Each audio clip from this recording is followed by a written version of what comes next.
நேயர்களுக்கு வணக்கம். இன்றைய மதிய நேர பிரதான செய்திகள். முதலில் தலைப்புச் செய்திகள். மற்றொரு பிரபல முன்னாள் அமைச்சரை கைது செய்ய நடவடிக்கை. இணையம், சமூக வலைதளங்களை பயன்படுத்தி நடத்தப்படும் நிதி மோசடிகள் பொதுமக்களுக்கான அறிவிப்பு.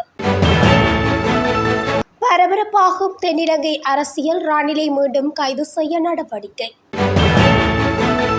யாழ்ப்பாணத்தில் ஒரே நாளில் சிறுவன் உள்ளிட்ட 23 பேர் அதிரடியாக கைது. கிரிக்கெட் போட்டியின் போது விபரீதம், பறிபோன உயிர். அனைத்து வாகன ஓட்டுநர்களுக்கும் கட்டாயமாக்கப்பட்டுள்ள புதிய சான்றிதழ். கொட்டாஞ்சேரி துப்பாக்கிச் சூட்டு பின்னணி வெளியாகிய சூத்திரதாரிகளின் புகைப்படங்கள். நாட்டின் பல பகுதிகளில் இன்று மழை. மருத்துவர்கள் சங்க கூட்டணி அரசாங்கத்துக்கு விடுத்துள்ள எச்சரிக்கை. தொடர்பென விரிவான செய்திகள். பிரபலமான மற்றொரு முன்னாள் அமைச்சர் ஒருவர் லஞ்ச ஊழல் ஆணைக்குழுவால் கைது செய்யப்பட உள்ளதாக தகவல் வெளியாகியுள்ளது. இந்த வாரம் கைது நடவடிக்கை இடம்பெறவுள்ளதாக குறிப்பிடப்படுகின்றது. அமைச்சராக இருந்த காலத்தில் அமைச்சினால் காப்பீடு வழங்குவதில் நடந்த ஊழல் தொடர்பான விசாரணைக்கு அவர் லஞ்ச ஊழல் ஆணைக்குழுவின் முன் அழைக்கப்பட்டுள்ளார். மேலும் அவர் கைது செய்யப்பட்டு நீதிமன்றத்தில் முன்னிலைப்படுத்தப்படுவார் என தகவல் வட்டாரங்கள் தெரிவிக்கின்றன. இந்த முன்னாள் அமைச்சர் கம்பஹா மாவட்டத்தின் முன்னாள் நாடாளுமன்ற உறுப்பினர் என தெரிய வந்துள்ளது. குறித்த அரசியல்வாதி ஆரம்பத்தில் ஸ்ரீலங்கா பொதுஜன பெரமுன கட்சியை பிரதிநிதித்துவப்படுத்திய பின்னர் முன்னாள் ஜனாதிபதி ரணில் விக்ரமசிங்க தலைமையிலான எரிவாயு சின்ன கட்சியில் இணைந்து கொண்டமை குறிப்பிடத்தக்கது. இணையத்தையும் சமூக ஊடகங்களையும் பயன்படுத்தும் போது நிதி மோசடிகள் குறித்து அவதானமாக செயற்படுமாறு போலீஸ் ஊடகப் பிரிவு தெரிவித்துள்ளது. போலீஸ் ஊடகப் பிரிவு நேற்றைய தினம் வெளியிட்ட ஊடக அறிக்கையிலே இந்த விடயம் குறிப்பிடப்பட்டுள்ளது. அந்த அறிக்கையில் மேலும் குறிப்பிட்டுள்ளதாவது, இணையதளங்கள் மூலமாக நடைபெறும் மோசடி நடவடிக்கைகள், குறிப்பாக டெலிகிராம், வாட்ஸ்அப் போன்ற கணக்குகள் மற்றும் பிற சமூக வலைதள குழுக்களை பயன்படுத்தி நடத்தப்படும் நிதி மோசடிகள் குறித்து தொடர்ச்சியாக முறைப்பாடுகள் பதிவாகி வருகின்றன. இவ்வாறான சம்பவங்களில் மோசடியாளர்கள் பொதுமக்களை ஏமாற்றி அவர்களது வங்கி கணக்கு எண்கள், கடவுச்சொல், QR குறியீடுகள் போன்ற ரகசிய பின்னர் நிகழ்நிலை வேலைகளை பெற்றுத்தருவதாக கூறி பல்வேறு கணக்குகளுக்கு பணம் செலுத்தும்படி வலைதளத்திலோ பயன்பாடுகளிலோ மூலம் ஊக்குவித்து நிதி மோசடிகளில் ஈடுபடுவதாக அறிய முடிகின்றது. விசேடமாக சமீப காலமாக குறிப்பாக ஐரோப்பிய நாடுகளில் வேலைவாய்ப்பு பெற்று தருவதாகவும் உயர்கல்வி வாய்ப்புகள் ஏற்பாடு செய்வதாக கூறி நபர்களை ஏமாற்றி பாரியளவிலான பண மோசடிகள் நிகழ்படுவதை பற்றி முறைப்பாடுகள் அதிகமாக பதிவாகுவதை அவதானிக்க முடிகின்றது.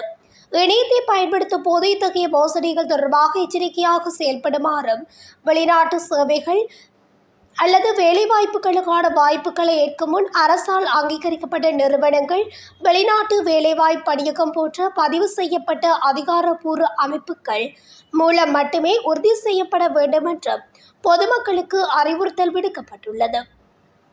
முன்னாள் ஜனாதிபதி ரணில் விக்ரமசிங்கவை கைது செய்ய ஏற்பாடுகள் முன்னெடுக்கப்பட்டு வருவதாக தகவல் வட்டாரங்கள் தெரிவிக்கின்றன. ராஜகிரிய பகுதியில் விவசாய அமைச்சுக்களான பலமாடி கட்டிடத்தை வாடகைக்கு பெற்றுக் கொள்வதில் நடந்த நிதி முறைகேடுகள் தொடர்பான விசாரணையில் ரணில் கைது செய்யப்படலாம் என தென்னிலங்கை ஊடகங்கள் தகவல் வெளியிட்டுள்ளன. மூத்த திரைப்பட நடிகை சபிதா பெரேராவின் கணவருக்கு சொந்தமான இந்த கட்டிடம் முந்தைய நல்லாட்சி அரசாங்கத்தின் போது விவசாய அமைச்சுக்கு வாடகைக்கு எடுக்கப்பட்டது. இதற்கான மாத வாடகை 21 மில்லியன் ரூபாய் என தகவல்கள் வெளியாகியுள்ளன.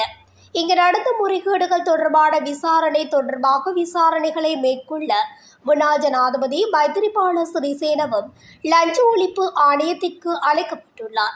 இந்த கட்டடத்தை வாடகைக்கு எடுப்பதற்கான அமைச்சரவை பத்திரம் அப்போதைய பிரதமர் ரணில் விக்ரமசிங்கவால் சமர்ப்பிக்கப்பட்டுள்ளது. இதனால் எதிர்காலத்தில் அவரிடமிருந்து வாக்குமூலம் பதிவு செய்யப்பட்ட பின்னர் ரணில் கைது செய்யப்பட உள்ளதாக தகவல்கள் வெளியாகியுள்ளன. நிதி மோசடி தொடர்பில் ஏற்கனவே ரணில் விக்ரமசிங்க கைது செய்யப்பட்டு விளக்கமறியலில் வைக்கப்பட்ட பின்னர் பிணையில் விடுவிக்கப்பட்டுள்ளார். எனினும் அவருக்கு ஏற்பட்ட உடல்நல குறைவு காரணமாக கொழும்பு தேசிய வைத்தியசாலையில் அனுமதிக்கப்பட்டிருந்த நிலையில் விடுவிக்கப்பட்டிருந்தமை குறிப்பிடத்தக்கது.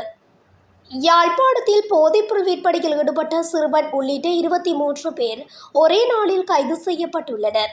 யாழ்ப்பாணம் மாவட்ட போதைப்பொருள் தடுப்பு பிரிவினர் நேற்றைய தினம் விசேட நடவடிக்கை முன்னெடுத்திருந்தனர். இதன்போது 17 வயது சிறுவன் ஒருவன் 9 போதை மாத்திரைகளுடன் கைது செய்யப்பட்டுள்ளார். கைது செய்யப்பட்டவரிடம் முன்னெடுக்கப்பட்ட விசாரணையில் அதனை விற்பனை செய்வதற்காகவே உடைமையில் வைத்திருந்ததாக தெரிவித்துள்ளார். அதேவேளை போதை மாத்திரைகளை உடைமையில் வைத்திருந்த குற்றச்சாட்டில் சிறுவனை தவிர மேலும் 9 பேர் கைது செய்யப்பட்டுள்ளனர். கைது செய்யப்பட்டவர்களிடமிருந்து 550 போதை மாத்திரைகள் கைப்பற்றப்பட்டதுடன் ஐஸ் போதைப் பொருளை உடைமையில் வைத்திருந்த குற்றச்சாட்டில் 10 பேர் கைது செய்யப்பட்டுள்ள நிலையில் அவர்களின் உடைமையில் இருந்து 10 கிராம் ஐஸ் போதைப் பொருள் மீட்கப்பட்டுள்ளது. மேலும் 4 பேர் ஹெரோயின் போதைப்பொருளுடன் கைது செய்யப்பட்டுள்ளதுடன் அவர்களிடமிருந்து 3 கிராம் ஹெரோயின் போதைப்பொருள் போலீசாரால் மீட்கப்பட்டுள்ளது. கைது செய்யப்பட்ட 23 பேரும் யாழ் புறநகர் பகுதிகளைச் சேர்ந்தவர்கள் என தெரிவிக்கப்பட்டுள்ளது. மினுவாங்குட அழுத்தீப்புலம் பிரதேசத்தில் விளையாட்டு மைதானம் ஒன்றில் கிரிக்கெட் போட்டியின் போது ஒருவர் உயிரிழந்தமை துயரத்தை ஏற்படுத்தியுள்ளது. போட்டியின் போது பிடியெடுக்க முயன்ற போது இருவர் ஒருவருடன் ஒருவர் மோதிக்கொண்டதில் இந்த அசம்பாவிதம் நிகழ்ந்துள்ளது. இதில் ஒருவர் காயமடைந்து மினுவாங்குட வைத்தியசாலையில் அனுமதிக்கப்பட்டு சிகிச்சை பெற்று வந்த நிலையில் உயிரிழந்துள்ளதாக கூறப்பட்டுள்ளது. உயிரிழந்தவர் 41 வயதுடைய பழுகுகவெல்ல கட்டுவெல்லேகம பிரதேசத்தைச் சேர்ந்தவர் என தெரிய வந்துள்ளது. சம்பவம் தொடர்பில் மினுவாங்குடி போலீசார் மேலதிக விசாரணைகளை மேற்கொண்டு வருகின்றனர். எதிர்காலத்தில் அனைத்து வாகனங்களும் வீதி தகுதி சான்றிதழ் கொண்டிருப்பது கட்டாயமாக்க நடவடிக்கை எடுக்கப்பட்டு மோட்டார் வாகன போக்குவரத்து ஆணையாளர் நாயகம் கமலமரசிங்க தெரிவித்துள்ளார். இது சர்வதேச அளவில் அங்கீகரிக்கப்பட்ட சான்றிதழ் என்றும் உலகின் வளர்ந்த நாடுகளில் இது கட்டாய சான்றிதழாகும் என்றும் இந்த சான்றிதழ் இல்லாத வாகனங்கள் வீதியில் செல்ல அனுமதிக்கப்படாது என்றும் அவர் கூறினார். வணிக வாகனங்களுக்கு தற்போது தேவைப்படும் உடற்தகுதி சான்றிதழ் அனைத்து வாகனங்களுக்கும் கட்டாயமாக்கப்படும். தற்போது அனைத்து வாகனங்களுக்கும் தேவைப்படும் புகை சான்றிதழுடன் உடற்தகுதி சான்றிதழை இணைத்து இந்த வீதி தகுதி சான்றிதழ் ஒரே இடத்தில் இருந்து வழங்கப்படும் என்றும் அவர் குறிப்பிட்டார். இது மிகவும் சிக்கலான மற்றும் விரிவான திட்டம் என்பதாலும் கவனமாக ஆராய வேண்டிய பணி என்பதாலும் அடுத்த ஆண்டு முதல் அதன் ஆரம்ப பணிகளை தொடங்க நடவடிக்கை எடுக்கப்படும் என்றும் அவர் குறிப்பிட்டார். கொட்டாஞ்சேரியில் ஒருவரை சுட்டுக் கொன்ற துப்பாக்கிதாரிக்கு வரும் 18 வயது மாத்திரமே என காவல்துறையினர் தெரிவித்தனர். கொட்டாஞ்சேரி 16வது பாதையில் ஒருவர் சுட்டுக் கொல்லப்பட்ட சம்பவம் தொடர்பாக இதுவரை 7 சந்தேக நபர்கள் கைது செய்யப்பட்டுள்ளனர். துப்பாக்கிச் சூட்டை நடத்திய நபரும் கைது செய்யப்பட்டவர்களில் ஒருவர் என்றும் போலீசார் தெரிவித்தனர். கொட்டாஞ்சேரி துப்பாக்கிச் சூட்டு சம்பவத்தின் துப்பாக்கிதாரிகளின் புகைப்படங்களும் வெளியாகியுள்ளன. கடந்த 2 தினங்களுக்கு முன்னர் இடம்பெற்ற இந்த சம்பவத்தில் உயிரிழந்தவர் பாதாள உலக குழுக்களுடன் நெருங்கிய தொடர்பை பேணி வந்தவர் என தெரிவிக்கப்பட்டுள்ளது. இந்த பகை காரணமாக குறித்த படுகொலை இடம்பெற்றுள்ளதாக கூறப்பட்டுள்ளது. இவ்வாறு கைது செய்யப்பட்ட சூத்திரதாரிகளின் புகைப்படங்கள் தற்போது வெளியாகியுள்ளன. நாட்டின் பல பகுதிகளில் பெரும்பாலும் மழையற்ற வானிலை நிலவக்கூடும் என வளிமண்டலவியல் திணைக்களம் எதிர்வு கூறியுள்ளது. வளிமண்டலவியல் திணைக்களம் ஒன்று வெளியிட்டுள்ள அறிக்கையில் இதனை தெரிவித்துள்ளது. நாட்டின் பெரும்பாலான பிரதேசங்களில் பிற்பகல் 1 மணிக்கு பின்னர் மழையோ அல்லது இடியுடன் கூடிய மழையோ பெய்யக்கூடிய சாத்தியம் காணப்படுகின்றது. ஊவா, தென் சப்ரகமுவ மற்றும் மத்திய மாகாணங்களில் சில இடங்களில் 75 மில்லிமீட்டருக்கும் அதிகமான ஓரளவு பலத்த மழை வீழ்ச்சி எதிர்பார்க்கப்படுகின்றது. ஊவா, தென் சப்ரகமுவ மற்றும் மத்திய மாகாணங்களிலும் அம்பாறை மற்றும் மட்டக்களப்பு மாவட்டங்களிலும் சில இடங்களில் 75 மில்லிமீட்டருக்கும் அதிகமான ஓரளவு பலத்த மழை பெய்யக்கூடும் என அந்த திணைக்களம் வெளியிட்டுள்ள வானிலை முன்னறிவிப்பில் தெரிவிக்கப்பட்டுள்ளது. மருத்துவர்களின் சம்பள முரண்பாடுகள் மற்றும் நலன்புரி பிரச்சினைகளுக்கு அரசாங்கம் தீர்வு காண தவறுவது இளம் மருத்துவ நிபுணர்கள் நாட்டை விட்டு வெளியேறும் வேகத்தை அதிகரிக்கக்கூடும் என்று எச்சரிக்கப்பட்டுள்ளது. மருத்துவ மற்றும் சிவில் உரிமைகள் மருத்துவர்கள் சங்க கூட்டணியின் தலைவர் விசேட வைத்திய சமல் சஞ்சீவ இந்த எச்சரிக்கையை விடுத்துள்ளார். நீண்ட காலமாக நிலவும் சம்பள மற்றும் கொடுப்பனவுகளில் உள்ள முரண்பாடுகள் குறித்து எந்த ஒரு நடைமுறை நடவடிக்கையும் எடுக்கப்படவில்லை என்றும் மருத்துவர்களுக்கு வாழ தேவையான ஊதியம் கிடைப்பதை உறுதிப்படுத்த அரசாங்கம் தவறிவிட்டதாகவும் அவர் குற்றம் சாட்டியுள்ளார். அத்துடன் தற்போதைய அதிக வரி கொள்கையால் மருத்துவர்கள் கடுமையான நிதி நெருக்கடியை எதிர்கொள்கின்றனர் என்றும், குறிப்பாக தனியார் துறையில் ஈடுபடாதவர்களுக்கு இந்த சுமை அதிகம் என்றும் அவர் விளக்கினார்.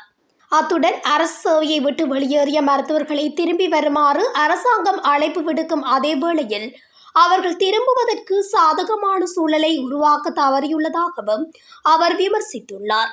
அரசாங்கம் நிபுணர்களை நோக்கி இத்தகைய பாரபட்சமான அணுகுமுறையை பேணுவது புரிந்து கொள்ள முடியாது என்று கூறி இந்த பிரச்சினைகளை ஜனாதிபதி அனுரகுமார நேரடியாக கவனம் செலுத்த வேண்டும் என்றும் அவர் வலியுறுத்தினார். இத்துடன் தமிழொலியின் இன்றைய மதிய நேர பிரதான செய்திகள் நிறைவடைகின்றன. தொடர்ச்சியாக செய்திகளை அறிந்து கொள்ள தமிழொலி ஊடகத்துடன் இணைந்திருங்கள். நன்றி, வணக்கம்.